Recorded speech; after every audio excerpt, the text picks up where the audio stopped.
Hey guys, so as most of you guys know, I recently did a playthrough of the first episode of Telltale Games' Game of Thrones series. It was my first time doing live commentary videos like that, so you'll have to forgive the awkward laughter and silences at some points. Now that I know what to expect, it'll go a lot smoother next time, I promise.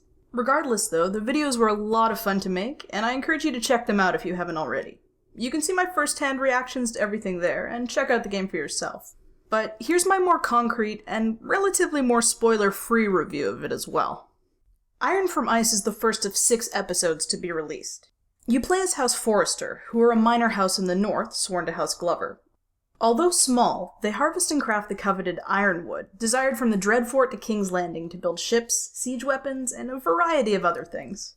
But as we all know, there's been a bit of a power shift in the north recently. While the Starks thought well of the Forresters, the Boltons have their own agenda, with their own friends to please. It's up to you as the player to protect your family from those who would want to take away your livelihood, keep order over your men who are beginning to question your leadership, and seek help from those who can mean the difference between glory or extinction for your house.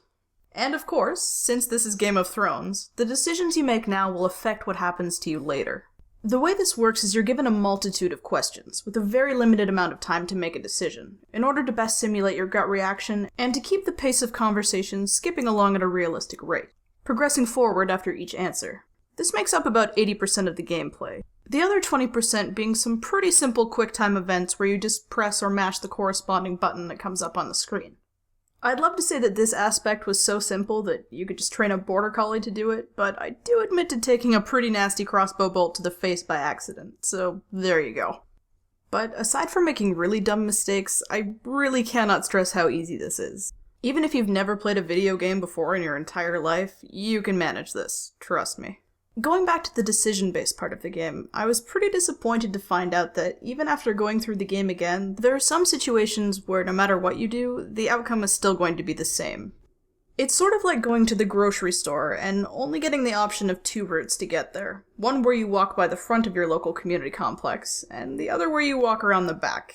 Either way, you're still getting to the same place, and either way you're walking by the complex. Sort of tricking you into feeling like you have more choice and say in the matter than you actually do sometimes. But along with some events that are set in stone and won't change no matter how you play the game, it becomes pretty apparent that because this is just the first chapter, some things have to be concrete in order to set up the beginning of the story. I'm just hoping that we get a little bit more choice later on. What I don't want to see is more linear story wrapped up in the illusion of choice. I feel like I want to be in the driver's seat a bit more. But how is the story? Well, it's not bad, actually. While these new characters can't hold a candle to Martin's, they don't ever feel out of place in this universe.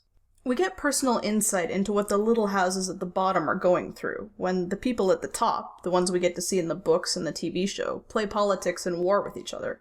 Like a food chain, affecting one piece affects it all. It's kinda cool to really get to spend time with a minor house on the same level of intimacy that we got with the Starks. I also have to admit that I did not see that shocker of an ending coming. For the first 1/6 of a story that I can judge it on, it's off to a really good start. On the technical side of things, the voice acting is great, even with a few of the HBO cast members making an appearance. With everything being so dialogue-driven, I can't think of anything that would kill the immersion of this game faster. It's a pretty important aspect, and they did it absolutely right.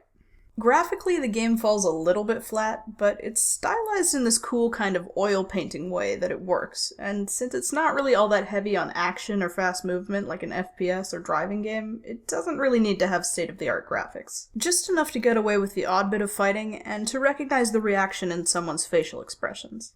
Overall, I'd score episode 1 out of the following. So, would I recommend this game? Well, it depends who you are. If you're someone who loves the Game of Thrones series and wants to experience every little bit that the franchise has to offer, value story over gameplay, and don't mind a bit of a slow pace, then yeah, I think you'll absolutely get your money's worth out of this. So who wouldn't I recommend this to? Well, anyone who's not a fan of Game of Thrones, pretty obviously. If you don't know the main story that this game hinges on, you aren't going to understand or care about anything that's going on. This game really won't make a good Christmas present for someone who isn't already a fan of the series. Also, if you're someone who expects a high level of interaction and/or challenging mechanics from your video games, this is probably just gonna piss you off, because a lot of the time it feels less like a game and more of a virtual choose-your-own-adventure book. In short, this game probably isn't going to blow you away no matter who you are, but if you're a fan of the series and open to something a little different, I think you'll enjoy yourself with this one. I will be doing more playthroughs and reviews of each episode as Telltale Games releases them, and I'm curious to see what the rest of the game has in store. Thanks for watching. If you enjoyed, please make sure to hit the like and subscribe button, and I'll see you soon for a special episode of Westeros Brawls.